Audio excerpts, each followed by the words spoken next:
Ankara Sayın Valim bahsetti. Sağlıkta kapasite olarak iyi şehirlerimizden bir tanesi.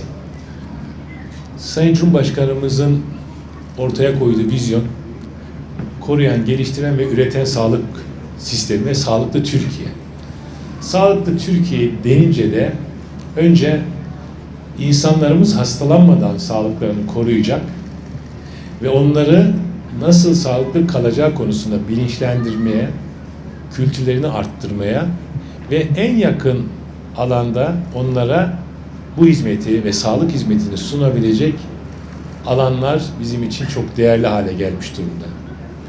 Türkiye'de şu anda 8300 aile sağlığı merkezimiz var. Şu ana kadar 302 tane aile sağlığı merkezini hizmete aldık. 461 aile sağlığı merkezimiz de inşaat devam etmekte. Bizim hedefimiz 1000 aile sağlığı merkezini bitirip 8300'ün üzerine eklemek. Ve şu anda 2889 olan aile hekimine düşen kişi vatandaş sayısını da 2000 bandına kadar düşürmek ki hizmeti çok daha etkin ve faydalı verelim. Ben önce son bir senede 35 milyon insanımızı arayarak bu 35 milyon vatandaşımızın içinde daha hastalığının farkında olmayan veya olduğu halde hastanede tedavi alan ama aile hekimliği ve birinci basamak tarafından takip edilmeyen insanlarımızı arayarak onlara aile hekimliği konusunda sağlık hizmeti sunan bütün aile hekimlerime teşekkür ediyorum. Gerçekten aile hekimliği esasında en yakın hekiminiz ve sağlık biriminiz. Bu vatandaşlarımızın her birinin aile hekimi var. Önce vatandaşlarımızın aile hekimine ulaşmasını sağlatmaya, onların hastalanmadan bu tür sağlık tesislerine gelmesini istiyoruz. Çünkü son bir senede yaptığımız çalışmalarla tam 15 milyon vatandaşımız hiç aile hekimine gelmemişti. Ve biz şu anda 15 milyon vatandaşımızı şimdiye kadar hiç aile hekimliğine buluşmamış, gelmemiş vatandaşımızı aile hekimleriyle buluşturuyoruz. Neden? Çünkü artık biz özellikle koruyucu ve birinci basamakta proaktif dediğimiz toplumu da birinci basamağa ve koruyucu hekimliğe ve sağlıklı kalmaya yönelik politikalar uygulamaya çalışıyoruz. Ama bu politikaları uygularken herkesin bu politikalara katkı vermesi gerekir. Özellikle vatandaşlarımızın. Yani sigara içiyorsanız kendi sağlığınızı riske atıyorsunuz. Hareketsizseniz bedeninizi riske atıyorsunuz. Kötü alışkanlıklarınızın yanında bir de beslenme alışkanlığınız kötüyse siz esasında hastalık adayısınız. Hasta olma adayısınız. Biz vatandaşlarımıza şunu istiyoruz. Lütfen bu 973 sağlık hayat merkezlerini ve aile sağlığı merkezlerimize 8300 tane Türkiye genelinde olan aile sağlığı merkezlerimize lütfen gitsinler, hastalanmadan gitsinler.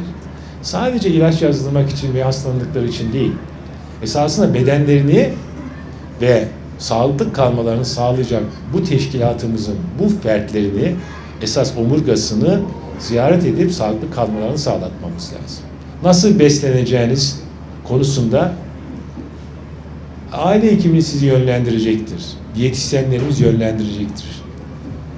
Şimdi sağlık hayat merkezlerini şimdiye kadar maalesef çok iyi tanıtamadık, belki kabahat bizde, ama ben toplumdan özellikle sağlık hayat merkezlerinin kullanılmasını, hastaneye gerek kalmayacak birçok işlemin hastanede yapılmasına gerek kalmaması gereken işlemin ve hizmetin sağlık hayat merkezlerinde sunulduğunu özellikle söylemek istiyorum.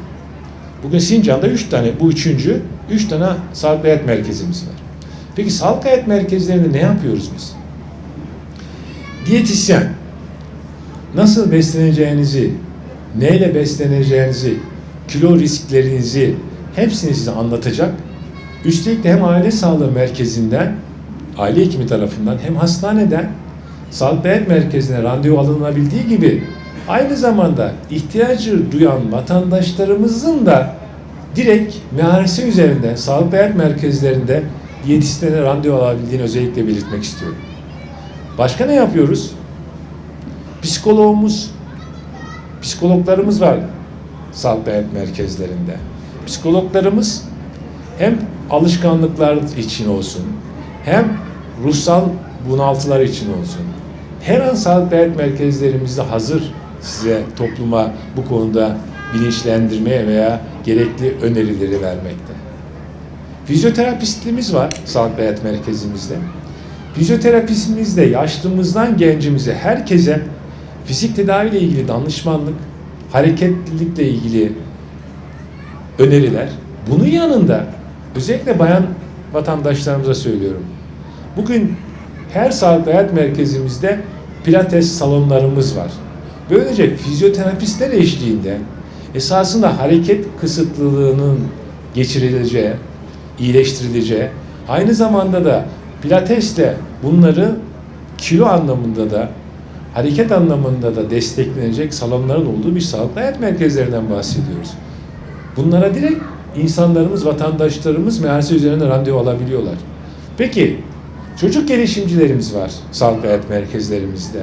Sağlık hayat merkezlerimizdeki çocuk gelişimcilerimiz niçin var? Eğer çocuğunuz hiperaktif veya hareketliyse veya okulda bir başarı konusunda sorunu varsa onların danışmanlığını ve onların yönlendirmesini yapacak çocuk gelişimcilerimiz sizi bekliyor sağlık hayat merkezlerimizde. Sosyal çalışmacılarımız var. Muhtaç veya evde veya toplumda sıkıntılar yaşayan arkadaşlarımıza veya ailelere karı koca ilişkileri dahi olsa sosyal çalışmacılarımızın destek olacağı bir sağlık hayat merkezimiz var Türkiye'de 973 tane. Bunlardan direkt yine randevu alabiliyorsunuz. Diş hekimlerimiz var, diş ünitlerimiz var. Peki ne yapıyor diş hekimlerimiz? Özellikle çocuklar ve gençler için söylüyorum. Dişlerin daha erken safhada çürümesini engelleyecek, onlara önerilerde sunacak. Diş konusunda çürükleri veya hastaneye veya diş hekimine gitmesi gereken arkadaşlarımızı ilk bakacağı diş hekimlerimiz var sağlık hayat merkezlerimizde. Başka ne var sağlık hayat merkezinde? Sağlık hayat merkezinde aynı zamanda kanser tarama birimlerimiz var. Peki ne yapıyoruz burada?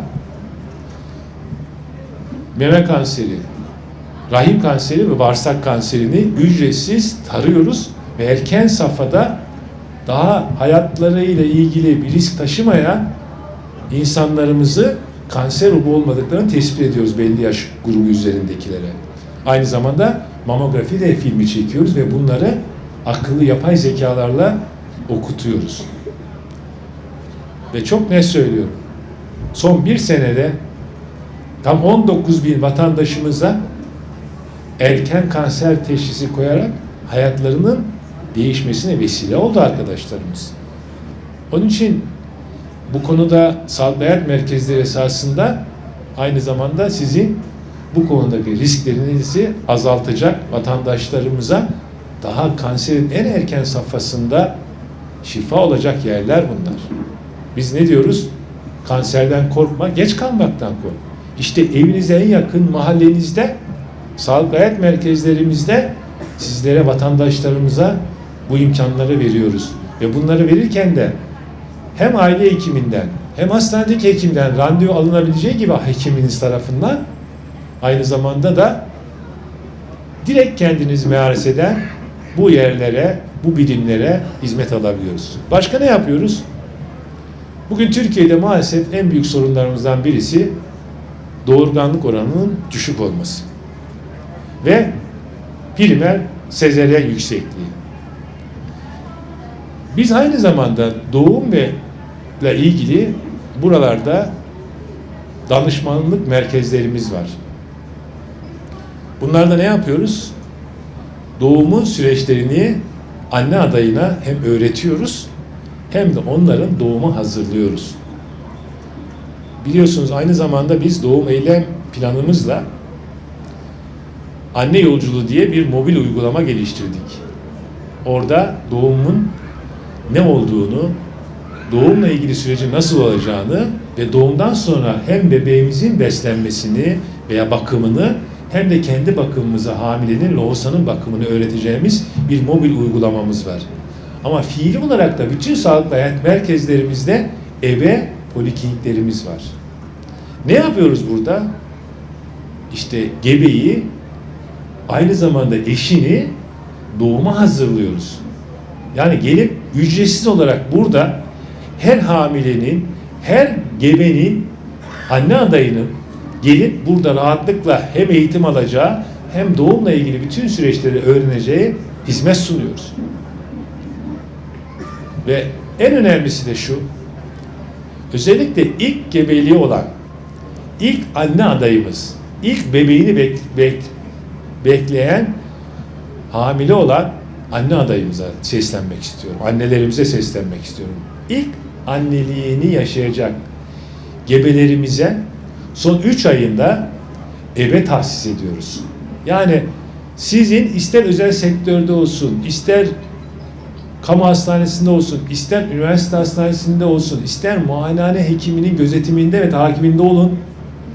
Son 3 ayına kalmış, 3 ay olan ilk gebeliğini yaşayan bütün anne adaylarımıza ebe tahsis ediyoruz. O ebe onların arkadaşı olacak 3 ay boyunca. Gebeliğinin son 3 ayında. Böylece ilk gebeliğini yaşamış, ilk anne adaylığı sürecini yaşayan vatandaşlarımıza, anne adaylarımıza ebelerin eşlik etmesini istiyoruz. Nereye kadar? Doğuma kadar. Bu 3 ay boyunca anne adaylarımızın yanında olacak ebelerimiz.